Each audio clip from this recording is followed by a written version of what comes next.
want to know about. And yes, one of the things that my phone continues So to we're do gonna is get started now. We're recording. okay. And feel free to use the chat if you have things you want to just connect with each other about during the recording. I would like to welcome all of you to Sparks in the Dark. And it is season 4 of the online poetry series, the Stockbridge Library, Museum, and Archives.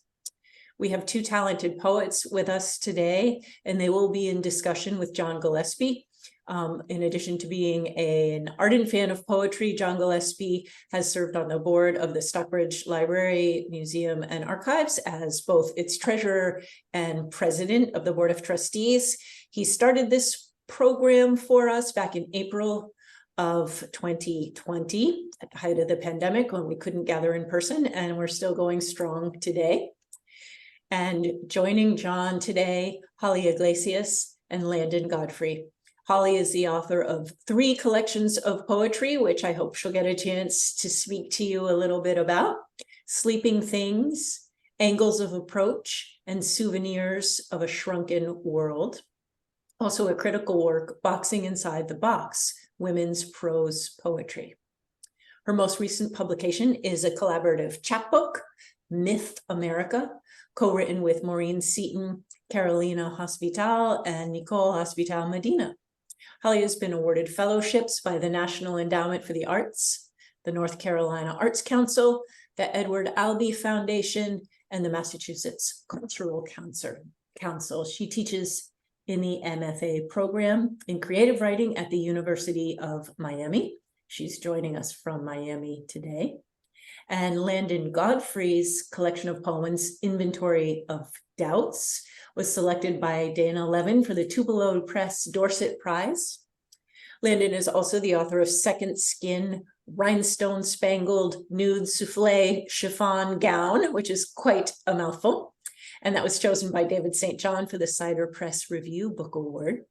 She also penned 2 limited edition chapbooks, and they are called In the Stone and Spaceship.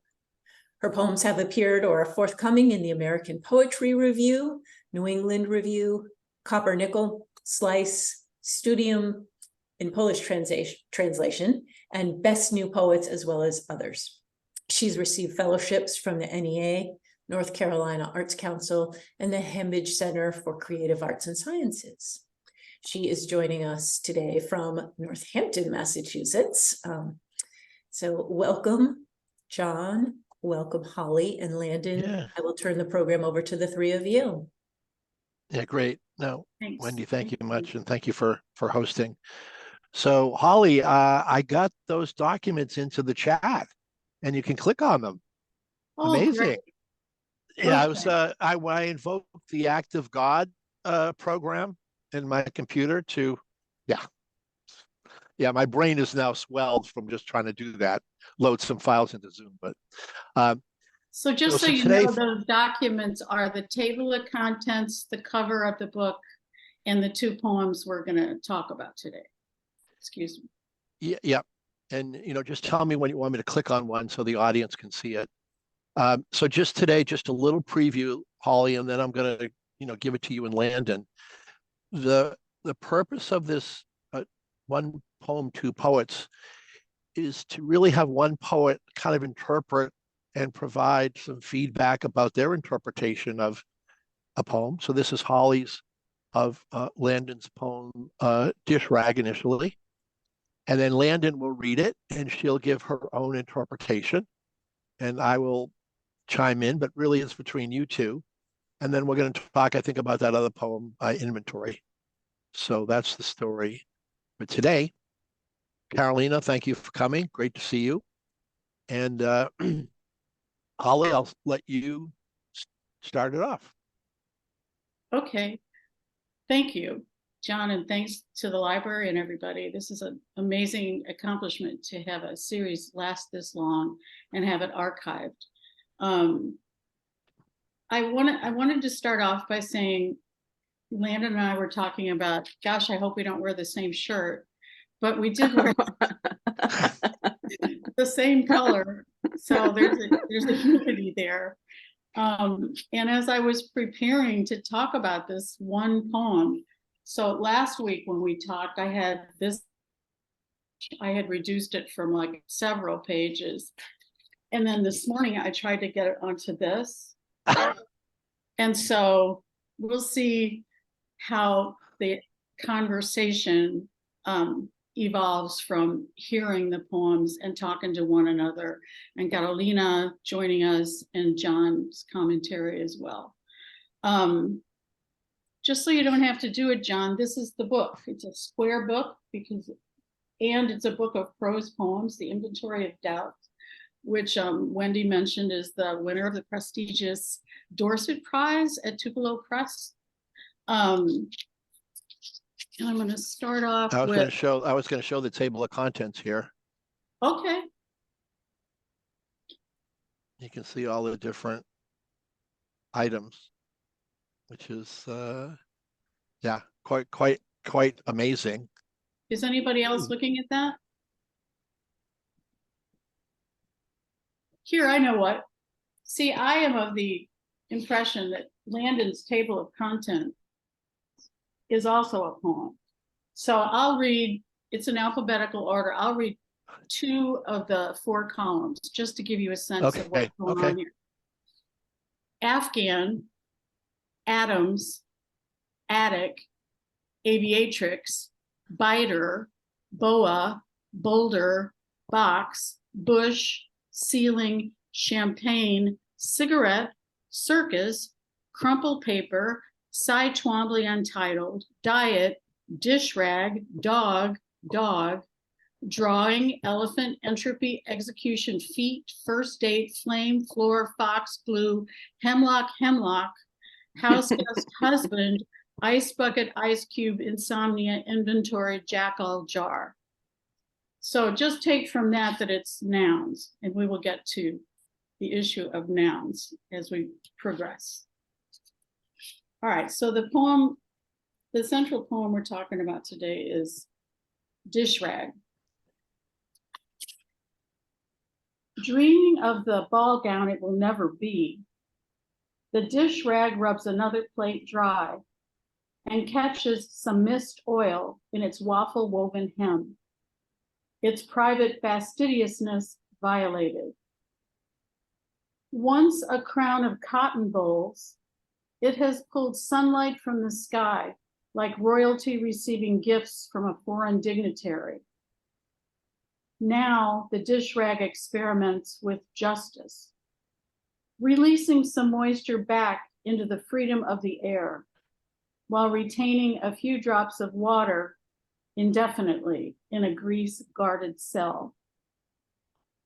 The prisoners will never be charged with a crime, but will eventually be pardoned by scissors that cut the rag into scraps, destined to polish furniture into beaming monuments of class stratification. So that's quite a journey in that much space, right? So the first thing I want to comment on, and let's just do this back and forth, is who even uses the word dish rag anymore? And who knows what a dish rag is? That's funny. I didn't think about whether or not it was a commonplace word. That's really funny. So I have some old-fashionedness in me, I guess. Exactly. Exactly. It feels generational to me. Yeah, I can actually picture certain dish rags from my life, and right? I mean, you become so familiar with them, especially those ones that have the dates on them, the years and calendars. That's sort of what I was thinking of, that kind of dish rag, that very old-fashioned kind. That's what I was seeing, are the stringy ones that is a little bit waffly, like you said. But to me, once you get to the end where they're going to get cut up by scissors, Yes. that helped me remember that in the basement next to the washer and dryer was a And when something was all worn out, then it would go in that bag, and we needed a rag, you would cut it up. Yes. I mean, a whole different dish rag at all with royalty or other things that are brought in here. To me, it's Yes. back in a time when there was less class division. We didn't even talk about it then. Everybody was fine. So that was my first impression of the dish rag. And Holly, And just a then coincidence today, if I could just 1 second. So I read the New York Times every day, and they have a section called Wire Cutter, which is like Consumer Reports. And today their recommendation was about the most amazing dish rags. Wow. 24 of them or something. It's from a certain Right. company, and they're like, yeah, they had a whole like 3 paragraphs about dish rags. Yeah. I should have copied it and sent it to you. Yeah, I was just like, I've never heard so much talk about dish rags. We're not Swedish alone. It's antimicrobial, and it has beautiful like folk Swedish designs on it, and it's a little square that gets kind of spongy, and they're $7. So this here does not click with like people who are buying boutique dish cleaning stuff. Yeah, I think this is a bit of a simpler object. Yeah, and I a lot. So what I want to say is there are all sorts of words quickly putting my hair on end. Tumble, dish rag. I mean, the ball gown says Cinderella. But once we have like the word violated, and you've got bulls, you got slavery, and then it just keeps going. And then when it says she is going to experiment with justice, it's like, here we go. The grease guarded cell. I mean, after our post rendition world or any world in the terrorist era, that comes up really quickly. And Yes. then scissors in her hands. It's like, and then you just do the punch to the jaw with class stratification, which is so different a vocabulary than a dish rag. Yes, a totally different vocabulary. And I think that's why, for me, the prose poem has such an attraction. It's so expansive.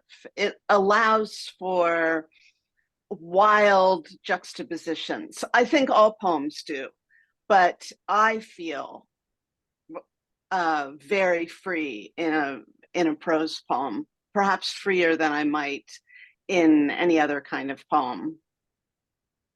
And do you think that's because you're trying to be more crafting something more beautiful? Because that's such a broad thing, the shape of it and the look of it, and the line breaks and then you jam it and all that. I definitely think that it may be a question of beauty in some cases, and it's definitely a question of technology in many cases, that I want to make sure that I'm using line breaks and the length of the line. If I'm writing free verse poetry, I want to make sure that I'm using as many poetry tools as possible to make a poem into a poem. And in a prose poem, you sacrifice a lot of that stuff. You sacrifice line endings if you have full justification, and you sacrifice the kind of tweak that you could get on a word by looking at it at the end of a line and seeing that it's related to what comes before, and then boop, a little surprise about what comes after. And so surprise is an element that I love in poems, and to get that element into a prose poem, you have to use a different kind of technology, I think. And so to go from dish rag to beaming monument of stratification, you have to work longer. You have to, I mean, you're working with prose, but since you've given up line breaks to make wild gestures, I guess it's not for me about beauty, just because there's such a, and I don't think you're saying that this is exclusive, there's such a beauty in the prose poem's delicious difficulty, and allowing for prosier words is just fun and funny to me. I mean, that's a very serious poem, but it's also funny to me that it gets to beaming monuments of stratification, class stratification. I can assure you I've never in any other poem used the phrase class stratification. I put the word funny twice in that list I had on my long list before I reduced it to small notes. Oh, well, that's flattering. Funny is good, I think. Well, but and with you, what I really like about it is the funniness is like brainiac funniness. Mm. So you can go, ha ha, and then like 5 hours later, you're like, oh my God. Wait a minute. It like detonates later, which I like that about it. I wanted to say, Ramel, you just joined us. The poems have been posted in the chat, and we just finished reading Dish Rag, if you want to look at that. Now, wait a minute. There's something about prose poems that I wanted to ask you, Landon, which is, Yeah.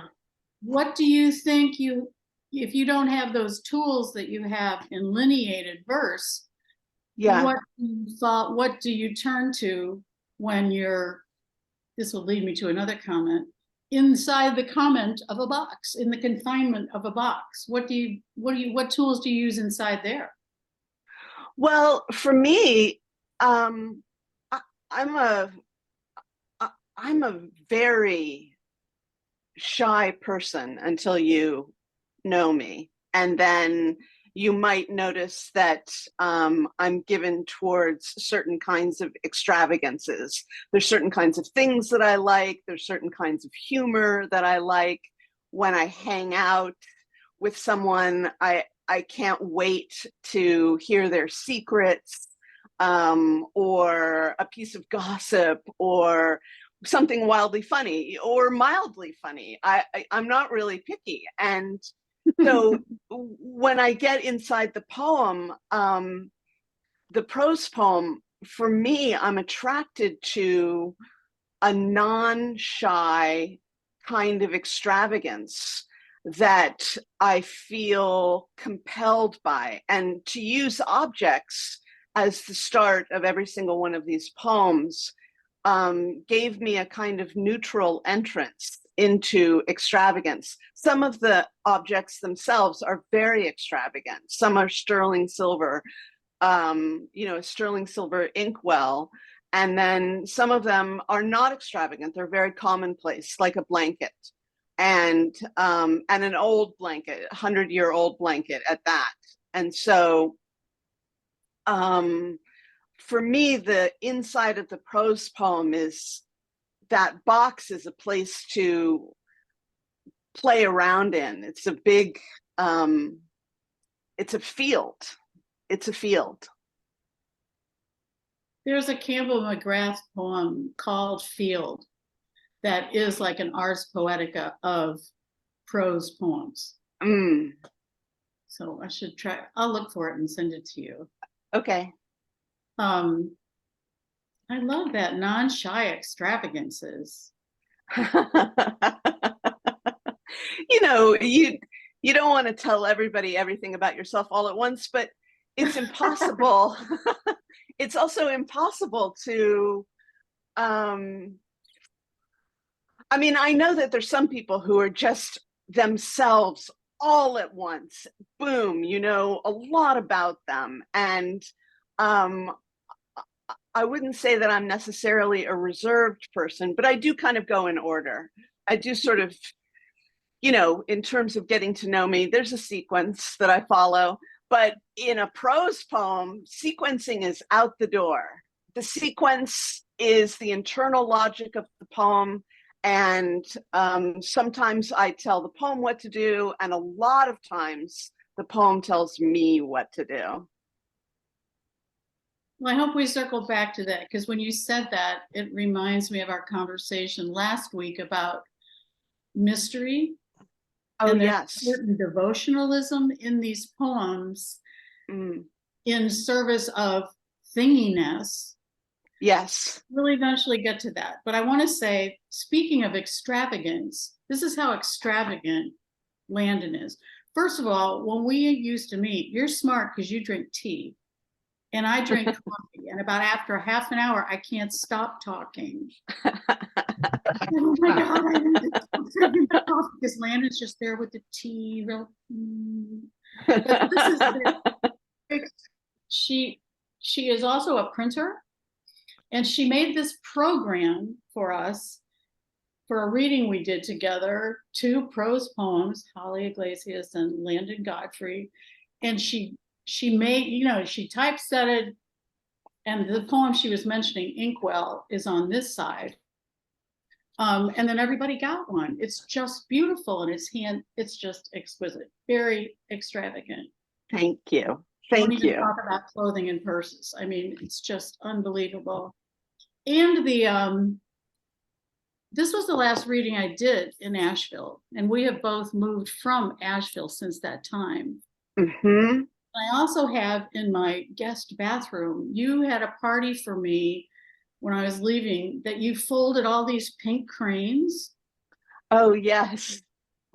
And everything on the table was one of those white ceramic cow pictures. And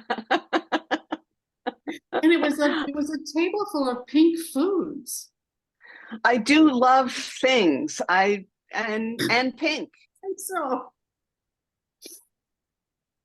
now, okay, try to just leap with me here for a minute, because I got nouns on here, definitely. And we started talking about, well, here's what I can say about prose poetry. And this will move into the feminism that's in your book. When I wrote my book about prose poems, the title of it was Boxing Inside the Box, because at the time, in the mid-late 90s, prose poetry was pretty marginal.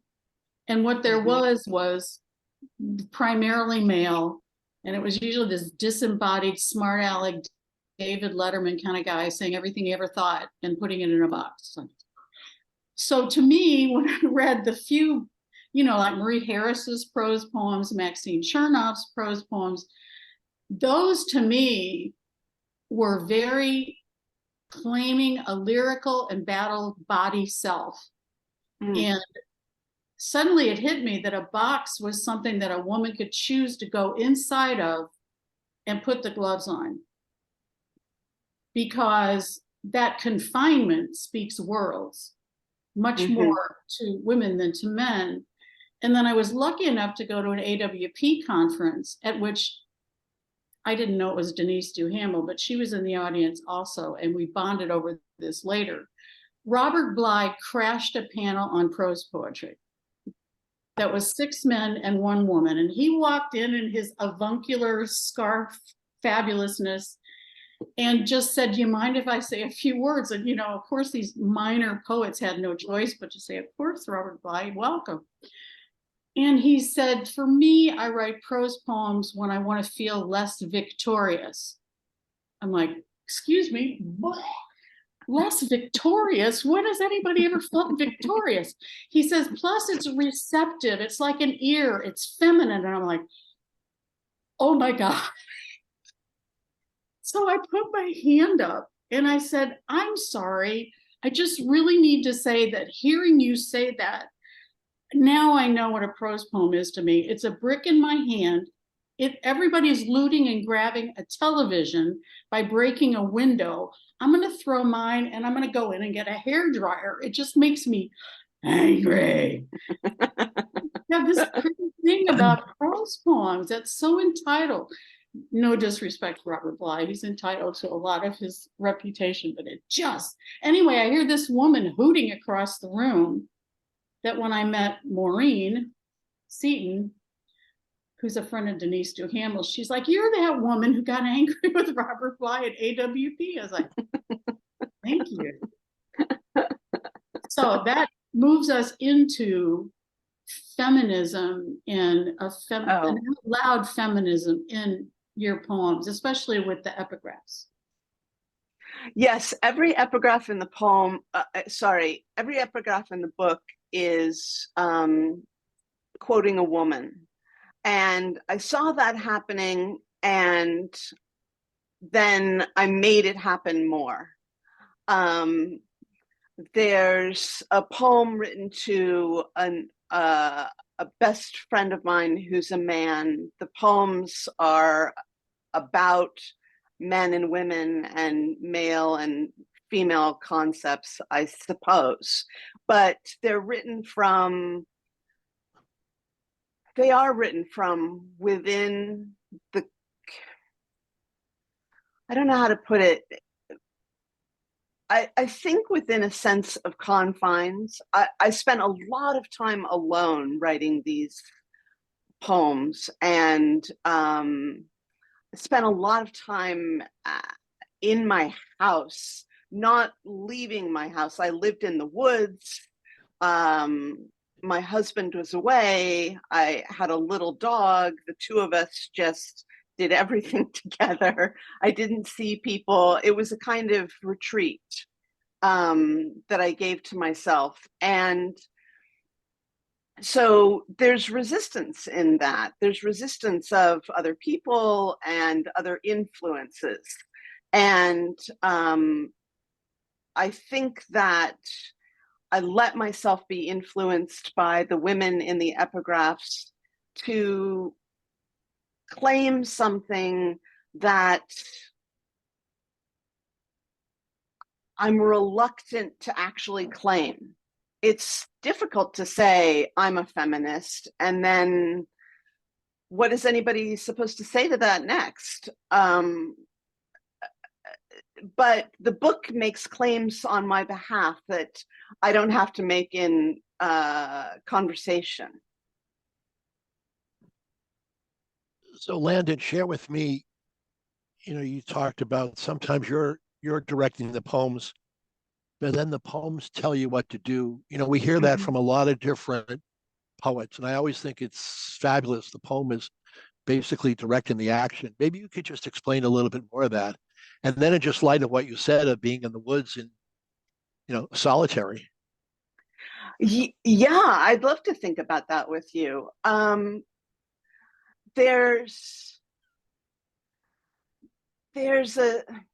used to make a joke, or I still make this joke, that the dog has written some of the poems for me. And I think that the way that the poem starts to write itself is through observation and a kind of there's no neutral observation. So I'm in there doing an observation, and what I see will now turn the poem in a different direction. Does that make sense, John? I think that the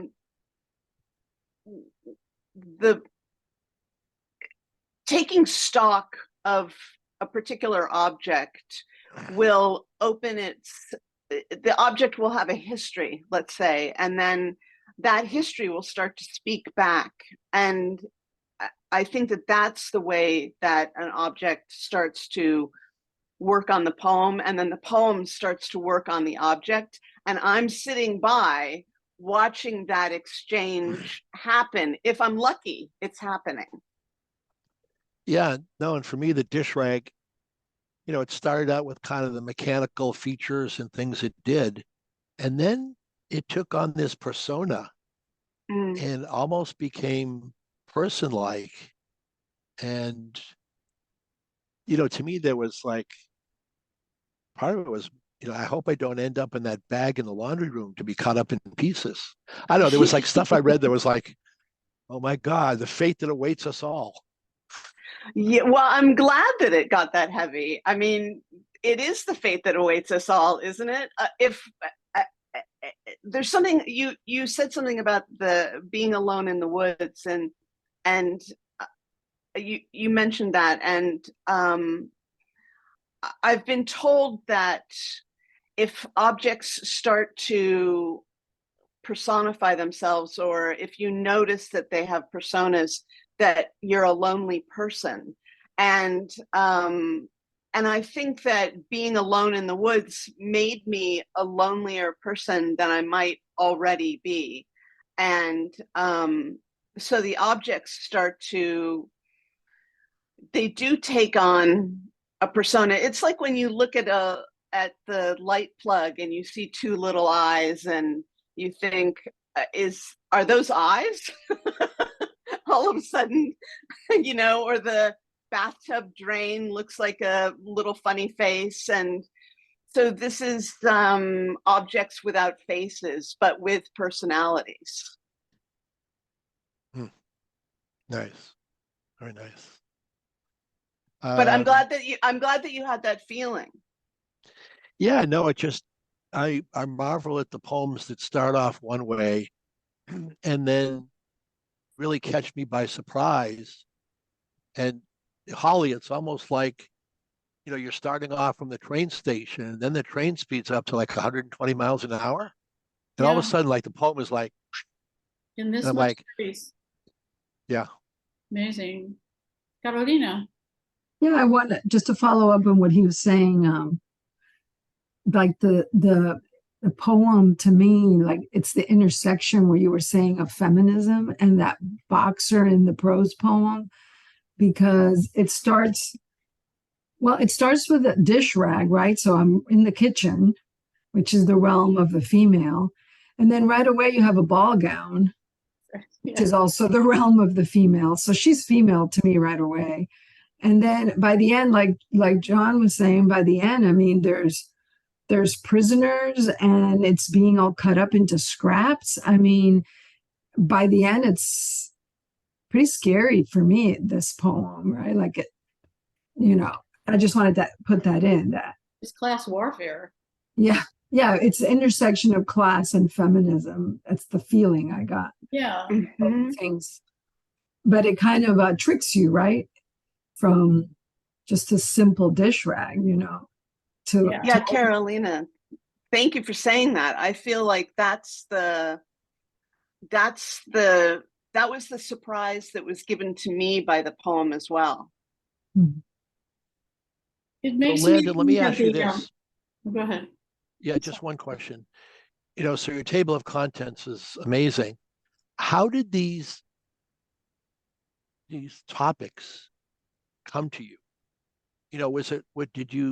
When you first started out, I'm going to do the dish rag, the radiator, the roofing on the house, whatever, you had to list, or you just started off with one or two and then it started to build momentum and other stuff kind of came into play? That answer B. Yeah. Yeah, I started to fool around with some of the objects, and then I paid attention to what I was making, and I saw the through line, and then I started in earnest to write about things. And there are a lot of things that are not in this book. There are a lot of things that didn't work out. There are a lot of things that for which the poem didn't have a surprise. And the poems, I also hit on the alphabetical aspect about halfway through the project.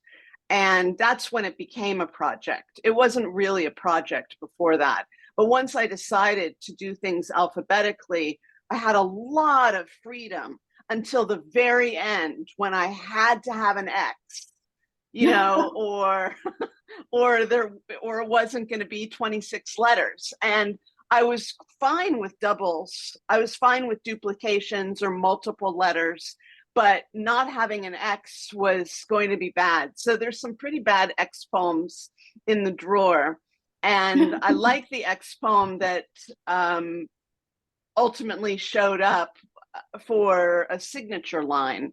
There's an X and then you sign there. And the poem thinks about what kinds of signatures go in that space and what would force a signature in that space. So these poems do have similar questions, not all of them, but questions about justice show up a lot in the poems. What is just and unjust in terms of how things exist right in front of us? And that's something that I'm probably less comfortable talking about with people, because I would just say I want everyone to be alive and happy, and I want justice, and there's nothing for me to say there yet in a poem way, but there is something for me to let a dish rag say about it, because that's unexpected. I was going to say that ties in for me a lot in the history poems that I write. Nobody gives a flying hoot about the history of World War I or immigration at the beginning of the 20th century. They fall asleep. But if I tell you about this bullet that I found in my grandmother's sewing basket from 1915, then where'd that bullet come from and why does she have that? And it's cool that something that is less cerebral than what took me there. It's the thinginess of things, which I think you and I both have a huge affection and need for. And I was going to say, there's this quotation by this artist from Vermont. I think he teaches at Rensselaer now, and he's a collage artist, and he has warehouses of stuff for his collages. And the quotation is that we touch objects and they touch us right back. Yes. That every bit of history that's in that thimble or in that bullet, I've got it in my hand. I'm getting goosebumps right now, you know? Mm-hmm. It's very mystical. It's also very Catholic, which is a very thingy kind of religion. I mean, give me the whole cards, the rosaries, the medals, the, touch the door twice. Having been raised in a devotional family, it's like today when I was going to do this, I was going to do it in my office. But I was like, no, it's a Day of the Dead. So I want all these pictures of all the people in my family. I mean, these objects. And then you're like this, like fetishist, but so what? Carolina. So listen, wait one second. We have about 20 minutes left. Okay. Do we want to jump into, after Carolina, the inventory poem? Yeah, great idea. Just a quick question on the form of the poem. Like Holly knows I get obsessed with counting the lines and what's in the middle. So like your poem is 10 lines, which it's even numbered. So there's no like odd line. But if you look at line 5, you've got the word dish rag in the middle. Ooh. And then in the following line, if you open it almost like a triangle, you've got moisture back into freedom. So I love the idea that the middle has a little triangle that says dish rag, moisture back into freedom. Now, I'm obsessed with doing that, but I don't know, did you do that on purpose or did it land like that? No, I never. That's my point. I'm always looking for that. Carolina, that's amazing. I've never thought of that. That's like runes or the tarot or something like that. That's amazing. Which also ties in with what we were talking about the other day. When you do make a prose poem and you justify it or modify your margins, suddenly that middle word is different. And if you're trying for a square, and before we move to inventory, I want to say that one of the most prototypical prose poems or best known prose poems by a woman is Carolyn Forshay's The Colonel.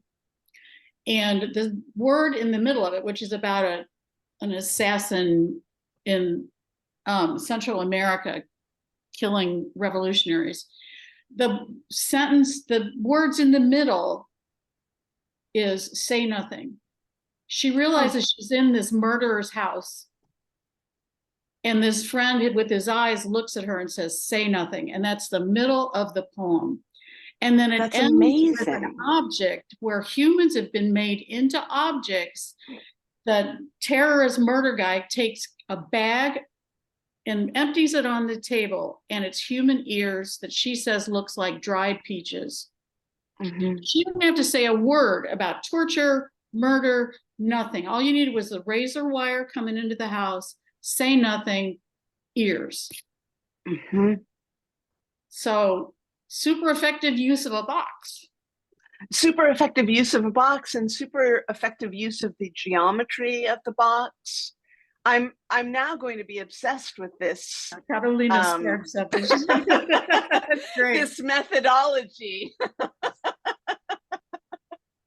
She notices every this day. flaw. Where's the middle? I think it's Yeah. a great question. What's the middle? I love it. And you're a counter, Carolina, because you write lineated and you love forms. And yeah, that's a gift. You know, you just scan and see those things. All right, well, let's move to inventory, which is I think it's the only, what's that word for a group of things? Everything else is, taxidermy. It's the collection, and yet it's a singular noun. Yeah. Yes. And it, to me, takes the most advantage or shows the best, the challenges of writing a prose poem. And one of the ways I think prose poetry works is by hammering on syntax. And you've removed the aid of punctuation. So you have to go on syntax, you go on repetition, and it opens up with an epigraph by Marina Tsvetaeva. And the epigraph is, to fall out of love is to see instead of him, a table, a chair. Inventory. This is my glass of water, and this my jar of water. These are the weeds I'm calling flowers. This is my piece of bread.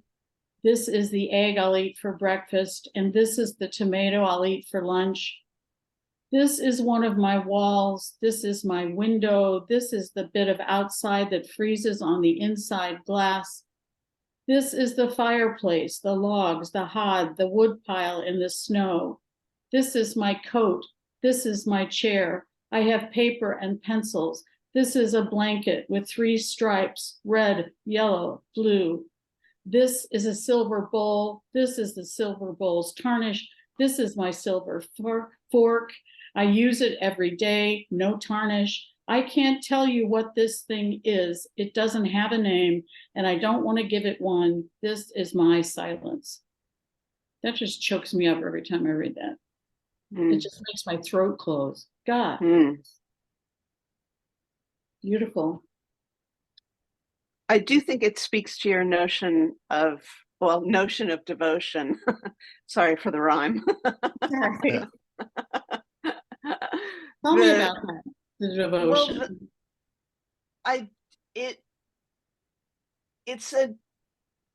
It's a roundabout description of an ascetic life, isn't it? A monk's existence, a nun's existence, perhaps. Not necessarily a guru, because I don't put myself in that position. I think that this person is more of a supplicant. This speaker is more of a supplicant. And the not naming something is, for me, when a poem ends up in silence, I've gotten to where I want to go. And the fact that this poem ends so vocally in silence is a huge discovery for me. And this is a poem, to use the "this is" construction, this is a poem that helped me write it, because it, once it became a collection, the question became, what do you put in? And then the question is also, what do you leave out? And I think that asking those questions throughout writing the poem got me to the end where I wanted to leave in the silence and leave out the naming for once, since there's so much naming in this book. Mhm. Mhm. It landed for me. I felt like, since I'm the, chief financial officer, when I hear inventory, I hear dollars and cents and warehouses. So when I read the poem, it's almost like I've taken an inventory of almost everything in my life, and there's nothing else to take or talk about. So now I can be silent, but I can only be silent after I took the inventory. Yeah, I kind of played around with that, and it was almost, I don't know, I think about things I do, and then there's another result after that, but I have to do all this stuff before I can enter this other domain, the domain of silence. I don't know. I just felt like there was a passing of, well, I did all the inventory, and now there's nothing left. Now I can just be silent. Yeah, it was just there was a nice transition for me there. Thank you. I think that's a very canny way of looking at it. Thank you for saying that. I hadn't thought about the first you do this and then the result is this. So thank you for that reading. Can I add something? Yeah. If you look at the middle again, it's Oh the boy, word. here we go. It's the words. yeah, what's the Carolina middle? got a nickname. The Carolina. middle is this is this hospital. is. And I feel like the poem, if you look at also the epigraph, to fall out of love, to see instead of him a table, a chair, I feel like it's about the coping mechanism also, like the existence, like this is, that's it. And the way that you're going to get, I know it ends in silence, but I feel like the poem is more than about silence. I think it's about finding a balance. And this is like reasserting that all we have is what is in front of us. Oh yeah, that's a great reading. This is in the middle. That's amazing to me. Yeah, that's amazing. This is witchcraft, Carolina. Now that I'm in Massachusetts, I'm much more attuned to witchcraft than I've ever been. And but I think that you're right as well, that there's that this stock taking is not only about the silence, because you can't get to the silence without the things. And this is really, when you said that, I kind of got shivers and saw something that I hadn't really seen before, which is that that is the repetition of that makes that the main part of the poem. That it's this is. Yeah, and I also I felt get that you. this is a litany. I also of felt that there was a little part of it that snuck in for me that, well, this is, I don't know, tomato, but I wish I had a cheeseburger. Or this is the, I almost felt like I was waiting for another thing to come in. This is X, but I really wanted Y. I felt like all of a sudden I was waiting for another, I can go for vanilla ice cream, but I can go for the triple chocolate shake with the, yeah. Well, no, there's just something this there. says, I don't know you very well, John, but this says something about you for sure. Yeah, I know. Holly, I think I need a chocolate shake after this and probably a cup of coffee. That's what I need. Yeah. More caffeine. Well, I saw in the repetition when you were talking just now how it's very those kind of prayers that always begin with this, there's a word for it, a litany, but without the punctuation. When I first read it, in prose poems, I'm always looking when it has that flatness of tone for the voice of trauma. Like, this is so much suffering that this is all I can get out, or these short sentences.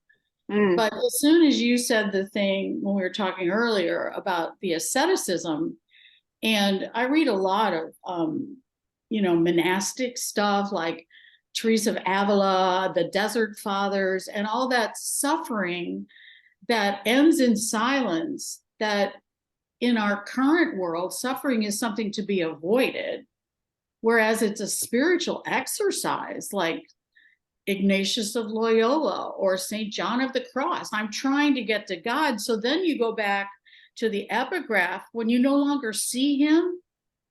Mhm. Yeah. And you're lost and you can't see God. There's the table, there's the chair. And there you are with the things. This is your worldly life. And it's almost like an exercise in how we do our leave taking. Our leave taking.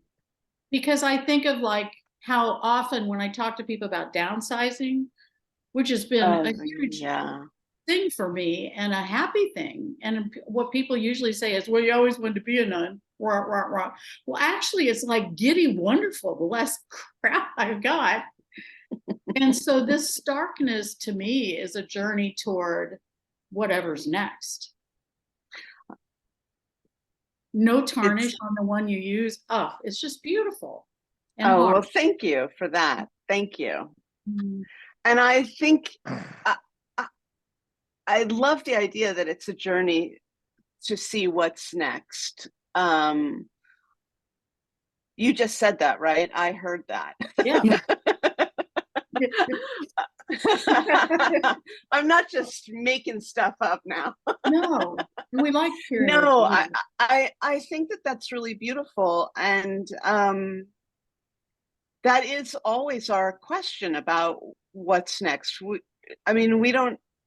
Not only do we not know, but all of our guesses are going to be, if we get our guesses right, that's just luck, I think, or perhaps habit.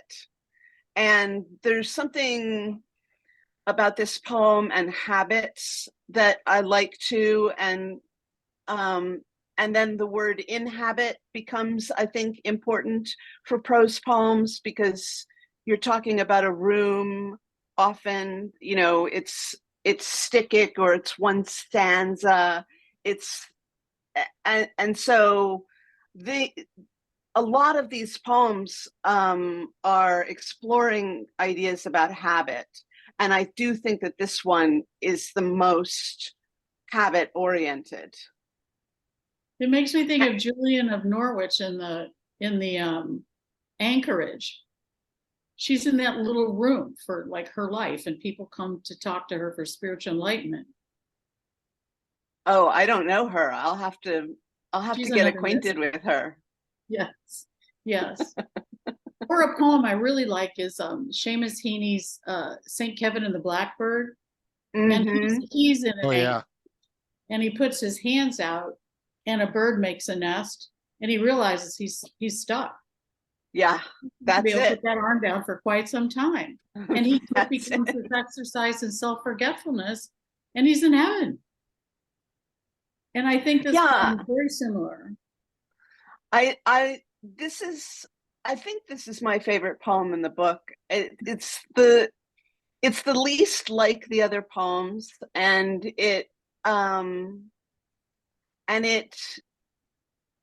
it's a true assessment of what I find to be extremely important. And were I to forge a path on my very own, this is what I would take. And so this is the poem that wrote the book. This is, I don't know if this is the center of the book, but it is the nexus of everything. It feels like it. Because all the other things could go in this list.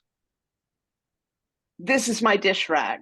You could put the dish rag in here. And in fact, a lot of the things in this list do show up in other places in the book. That blanket gets its own poem. So some of the things in this poem get their own poems. They get to have a say. I'd like to note that some of these poems grew out of our writing a poem early in the morning for 40 days during Lent. Not that that had anything to do with it, but Yeah, I was happy to sign on for that. it was a spiritual exercise. It was a spiritual exercise, and I don't really know anything about Lent. But I do know about writing a poem every day with another writer whom I admire greatly, and having the opportunity to have you see these poems in their nascent state was extraordinary for me. And I can't thank you enough for having And not helped. talking about And then not talking about them, it's the most amazing thing in the world. amazing until it was over. That, I'm yeah, grateful for that. not So muddying them up, amazing. Wait, so you wrote together, but then you couldn't discuss it? Yes. Not until we were finished. Not until you're And done then, with the 40 days? yeah, and then at the end of 40 days, we got together and we Looked at each some- talked about, we might have talked about them all, but I know that we talked about ones that especially spoke to us, Mhm. Right. that the And it was other poet inspired had by written. inspired by Lent is a season of, you know, getting ready for Easter and sacrifice and stuff. And somebody wrote on a blog somewhere, rather than giving something up, like some people quit drinking or they don't eat candy, how about giving something for Lent? Mm. And I immediately thought of us, like, what if we did this every morning? And it was Mhm. received, but no comment. And we're each feeling the accrual of the other's work as it's rolling Mhm. forward. It was a beautiful experience. It really was. And what also helped the experience was putting the poems immediately into a drawer and not going back over them, so that when we met at the end of the 40 days, some of the poems were surprises. I couldn't remember writing one, for instance. And then having 40 new poems at the end of 40 days to work on really was quite the gift. Yeah, I'm glad we did that.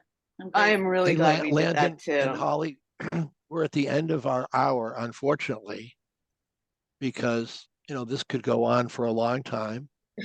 Holly, make a note. We have to take an inventory of Landon's house to see how many objects are still in the house. That'll be part of our post, you know, one poem, two poets, and a very detailed inventory. Yeah, a little humor, Landon. So we'll be there tomorrow morning at sunrise to go through the whole house and Trouble check with everything. Fantastic. Can't Yeah. wait. Yeah. No, thank you very much, Landon. It's been amazing. Holly and Landon, thank you. Carolina, always great to see you. Ramel, nice to see you. And Thank you. a very special hour. Thank you very much. Thanks, Thank everyone. you all See you very next much time. for having me.